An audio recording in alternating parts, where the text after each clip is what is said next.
Welcome to Rise Above Performance Training's 15 Minutes of Strength, the show where we explore and discuss the vast landscape of strength to help us all live our best and strongest lives.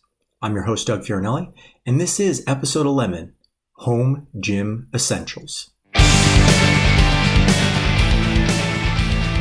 So in this episode, I want to go over why I think everyone should have a home gym setup.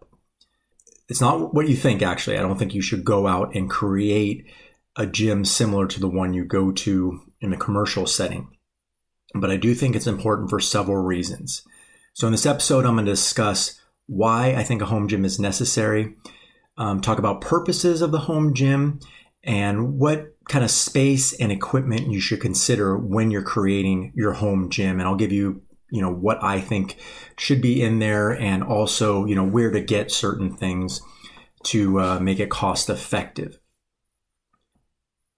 Now, the main reason why we go to the gym, beyond just the social aspect of it, is to build and maintain our strength, our appearance, our health, and our vitality.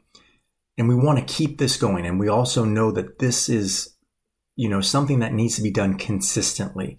We cannot just be a weekend warrior and go to the gym and train and show good results. So it's not really good to do that. So we want to try to find ways to keep ourselves going. And home gyms offer this opportunity. It's just another place where you can train. Home gym can be necessary for people that live in bad weather areas. I'm fortunate enough to live in California. We don't get a ton of rain or snow where I live. So I can go to the gym and not worry about, getting into a car accident, or I can go to my local track and worry about getting dumped on with rain and hail or snow and not be super cold nor super hot. So having a home gym, if the elements are bad outside, you can stay in your home, not go anywhere, and knock out a workout. Also, the time to get a workout in is greatly reduced. So some people drive to the gym, let's say a minimum of 15 minutes. So you drive to the gym, check in, change, whatever you need to do. That'll take, let's say, 30 minutes. So your commute time going there and back is an hour. And then you put in, let's say, an hour of workout, you're 2 hours in. Whereas maybe you can just go downstairs to the basement, warm up, get your workout in. You can be done in 35 minutes and be able to do other things that you need to do. So it drastically cuts down on the amount of time that you need to allot to go to the gym, or also, get your workout in. Another thing that, might be essential for the home gym is just a more cognitive thing. So sometimes that daunting task, of that hour commute can just be like, I'm going to skip it. Or, the weather is not so great, I'm just going to skip a run. It gives you that other option to continue to do your workout. There are days I don't feel like working out. I know I do this for a living, or I, get home late. Let's say I'm out on a Saturday and I've been running a bunch of errands or seeing family, and I know I wanted to get something in, but, I don't want to drive to my gym, or I don't want to go for a long run outside or go to the track. I have a few pieces of equipment in my garage where I'm able to, hey, I can get a 10-minute workout in. I can jump on the road for 10 minutes, go, pretty hard, 75%, and get a workout in. Not only do I feel good about getting in, I also continued the trend of consistency within my workout. So that is why I feel a home gym is necessary for most people. Now, the necessary portion, like I said, does not have to be an elaborate setup. You want to find your own personal kind of space with this gym. Yes, it could be dubbed with something else. So mine is my garage. I have a little bit of space down there where I can do some work. I personally have, I think, 5 kettlebells at home. That's really it, and a rowing machine. That's all I can really cram in my garage with all my other things in there. Those just kind of give me the versatility I need. So when I need to go down there, I have that space. It's not completely dedicated, but I don't have to move a bunch of things around. So there's like no laundry hanging from my rower, or, the weights aren't tucked in a corner collecting dust and I have to move a bunch of things. They're right in front. I can pull them out into the space that I kind of commit to my gym or my training area, and I can do the workout and easily put things away where I'm not in the way and it's not like a barrier for me to work out. You got to have things right in front of you to kind of constantly remind you to do things. Whether, it's your rower just sitting there going, hey, you haven't used me in a while, or the kettlebells, hey, I'm right here, knock out, let's get 100 swings in and get that workout in. So that's kind of what you want. You want to have that kind of dedicated area where it's easy to get to, easy to see your equipment, and it's like that low barrier entry where you can knock out that workout and get it done. So I told you about my own space. Now, when you're creating your own space, you want to determine your purpose for that space or for that gym.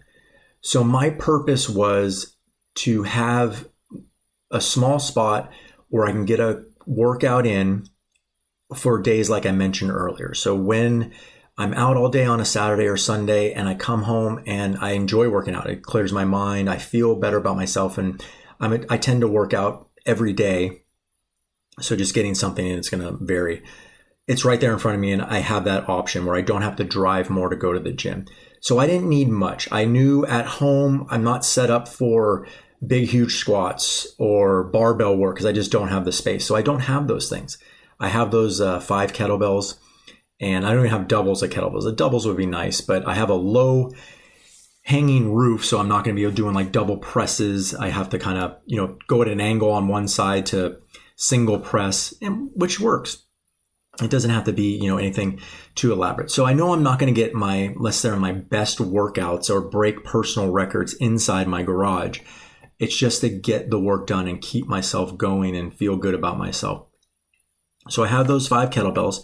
I also have a dedicated floor mat. So it's a 4x6 kind of rubber mat that most gyms have. So I have that so I don't damage anything. And that's my dedicated area where the weights are going to stay, or I'll sweat on that and easily clean it up. And like I said, I have my rower in the middle. So the purpose for me in my home gym is it's basically my little insurance policy. It's there that I don't have any excuse to not get my workouts in. For someone else, as you saw, during the last few years with the pandemic, a lot of people weren't going to gyms, especially commercial gyms. So they wanted to create a workout area for themselves that could basically take over that gym environment. So they got more weights. So they got racks. So they got dumbbells. They have barbells. And if you got the space for that, that is awesome. So if you're going to use it like me as a more of like an insurance thing, or like just a quick workout type thing, you don't need a lot of equipment. I would just get the essentials.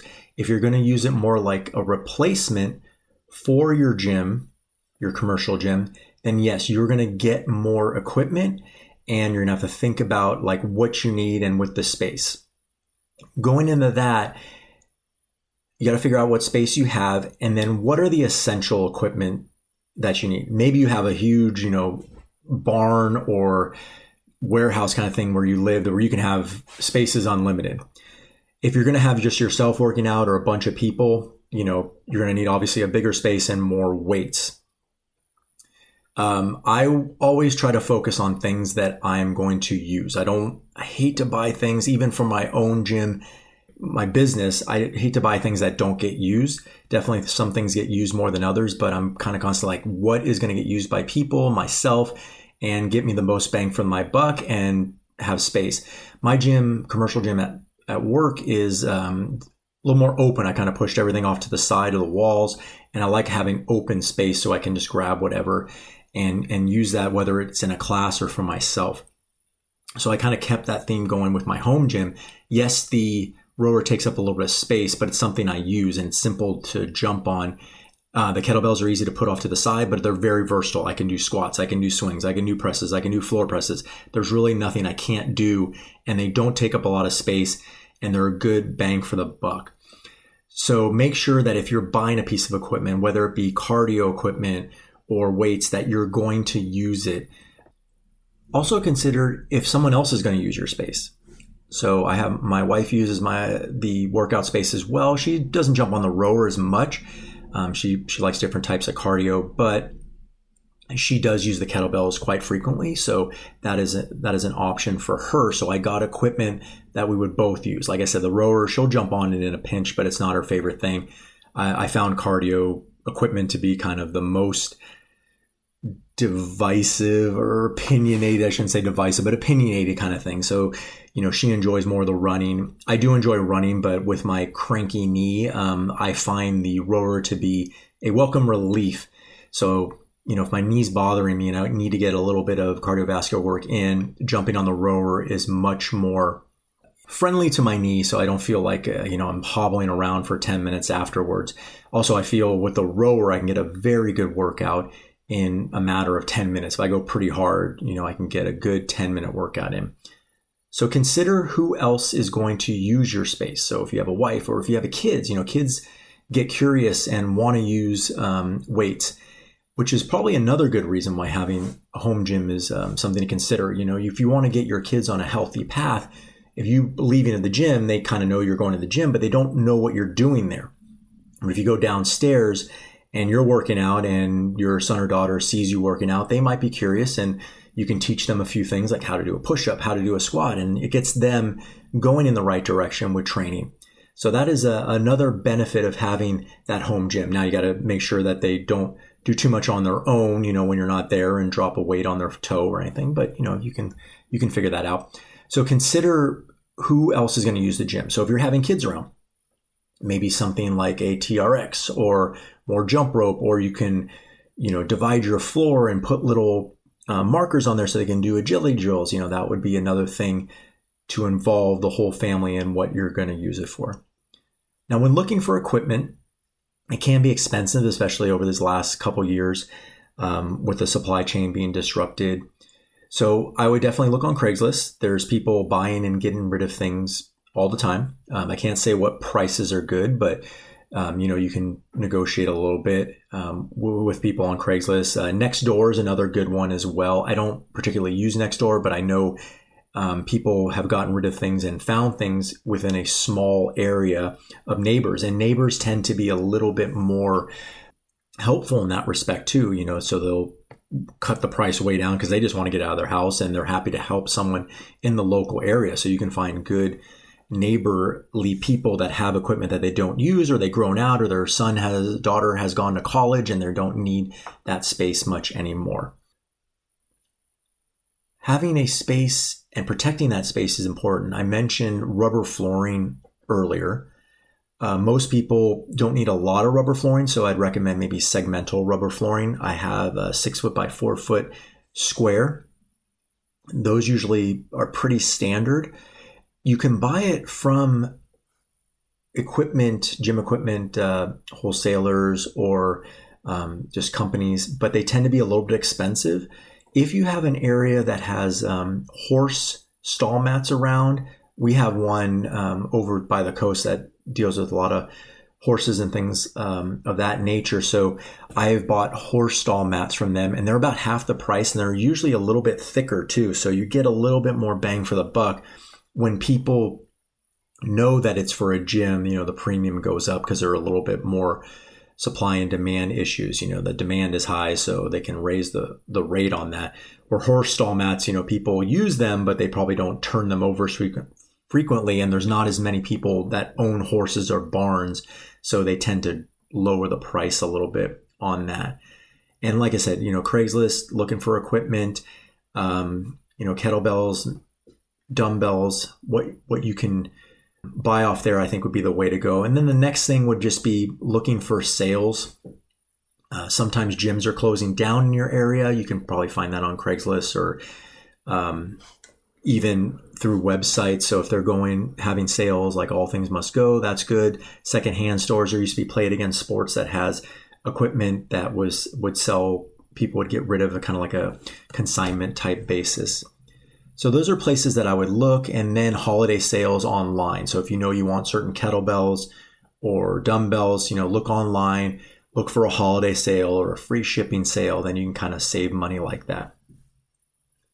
So those are my tips on why I think you should have some type of home gym setup, and how to go about doing it. So I want to thank you all for joining me today. I hope you found this information valuable. If you like the content and want to hear more, please consider subscribing on iTunes and Spotify.